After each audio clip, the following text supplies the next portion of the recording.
सामाजिक न्याय विभागाच्या निधीला कायद्याचं संरक्षण झालंच पाहिजे। सामाजिक न्याय विभागाच्या निधीला कायद्याचं संरक्षण मिळालंच पाहिजे। देत कसं नाही, देत कसं नाही।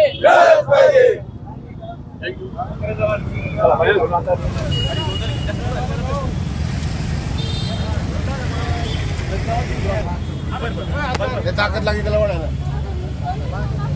अरे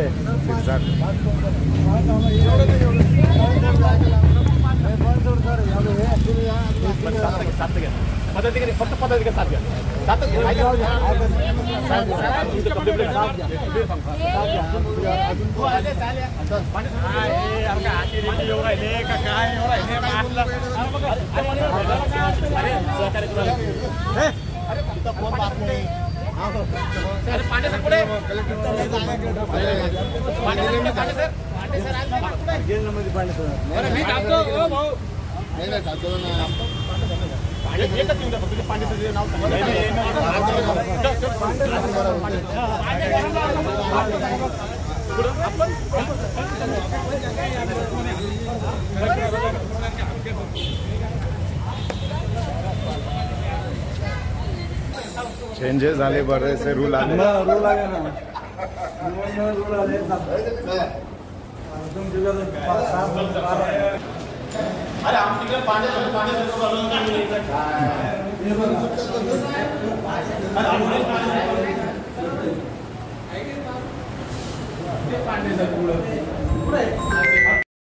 बसला ना अधिकार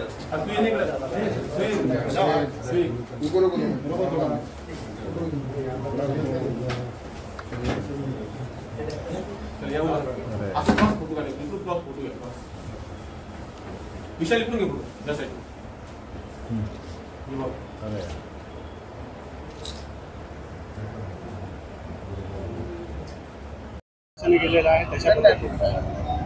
मी रिपब्लिक सेनेच्या वतीने माननीय आनंदराज आंबेडकर साहेबांच्या आदेशाने आज आम्ही कलेक्टर ऑफिसच्या समोर या ठिकाणी आम्ही निदर्शने केलेले आहेत।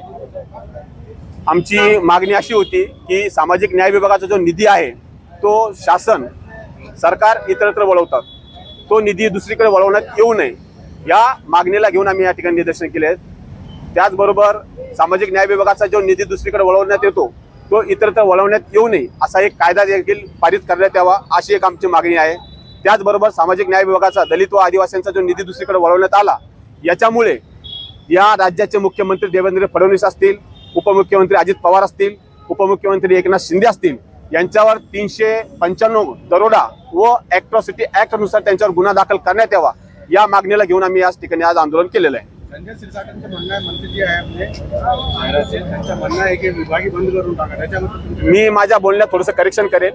मला संजय क्षीरसागर आमदार व या औरंगाबाद छत्रपती संभाजीनगर जिल्ह्याचे पालकमंत्री यांनी जेव्हापासून पालकमंत्री पद घेतलं व सामाजिक न्याय विभागाचं जे पद घेतलं तेव्हापासून अत्यंत त्यांनी छान काम केलेलं आहे। म्हणजे उदाहरण जर घ्यायचं असेल तर तुम्ही वसतिगृहाला भेट देणं, त्याच्यानंतर डॉक्टर बाबासाहेब आंबेडकरांच्या स्मारकाला भेट देणं, चैत्यभूमी येथील जे हिंदू मिलचं मोठे स्मारक होते त्या ठिकाणी त्यांनी भेट दिलेली आहे। म्हणण्याचा अर्थ असा आहे की संजय क्षीरसागर साहेबांनी जेव्हापासून सामाजिक न्याय विभागाचा पदभार स्वीकारला तेव्हापासून त्यांनी धडाडीने अत्यंत चुरशीने आणि मन लावून त्यांनी काम करण्याचा प्रयत्न केला आहे। हेच बघून काही जातीवादी लोकांनी हा आमचा जो निधी आहे सामाजिक न्याय विभागाचा तो वळवण्याचा प्रयत्न वारंवार करत आहे। त्याचसाठी आम्ही या ठिकाणी आज आंदोलन केलेलं आहे। निधी भेटली नाही परत तो काय करणार आहे? आमची जर निधी भेटली नाही तर सरसेनेने आनंद आंबेडकर साहेब जे आदेश देतील त्यानुसार आम्ही पुढचं आंदोलन आणि पुढची दिशा ठरवणार। तसं पण आमची जी मीटिंग झालेली आहे त्याच्यामध्ये ठरवलेलं आहे की जर प्रत्येक जिल्ह्यावर प्रत्येक जिल्ह्यामध्ये आपल्या पदाधिकाऱ्यांच्या हिशोबाने जिल्हा लेवलवर आंदोलन करायचे आहे।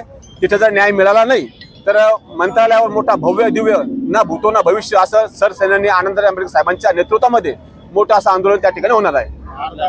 आंदोलन कपडे काढून करण्याचं कारण काय? मी तर या जातीवादी सरकारचा निषेधच करेल। आम्ही अर्धवट तर नाही पण अंडरवर आणि फक्त अंडरवर आम्ही आंदोलन करणार होतो। त्याचं कारण असं आहे की तुम्ही आमचा निधी घेताय, आमचा विकासाचा निधी घेताय, म्हणजे आम्हाला विकास होऊ नये तुमची अशी अपेक्षा आहे। त्यामुळे आमचं म्हणणं असं आहे तुम्ही आमचा तर खालच्या पातळीवर जाऊन मी सांगतो आमची विष्ठा देखील तुम्ही घ्या जर पुरत नसेल तर, या अशी आमच्या समाजाची पूर्ण लोकांची भावना आहे। इथपर्यंत आमची भावना आहे। माझं नाव मी मिलिंद बनसोडे, रिपब्लिकन सेनेचा मराठवाडा अध्यक्ष आहे। रिपब्लिकन